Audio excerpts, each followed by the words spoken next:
Pemirsa, Sekda Palembang tegaskan jika untuk sistem penerimaan murid baru SD dan SMP tidak memerlukan akta kelahiran anak dengan barcode dan cukup menggunakan akta kelahiran lama.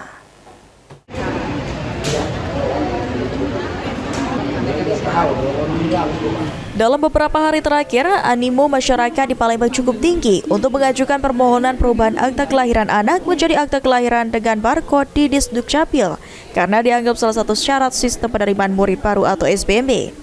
Sekda Kota Palembang Aprizal Hashim mengatakan sesuai koordinasi dengan Dinas Pendidikan untuk SPMB, SD, dan SMP, masyarakat tidak memerlukan akta kelahiran anak dengan barcode dan cukup menggunakan akta kelahiran lama. Sementara pelayanan perubahan akta kelahiran menjadi barcode yang sudah terlanjur dikeluhkan disebabkan beberapa kendala teknis seperti jaringan internet.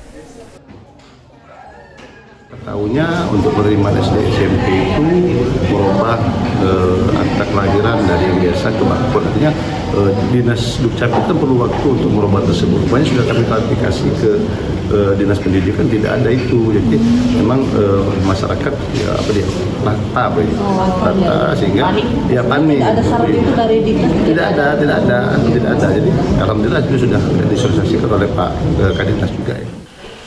Kepala Disdukcapil Kota Palembang Dewi Isnaini menyampaikan, akibat kesalahpahaman syarat SPMB dalam beberapa hari terakhir, permohonan perubahan akte kelahiran dengan barcode mencapai 300 permohonan per hari.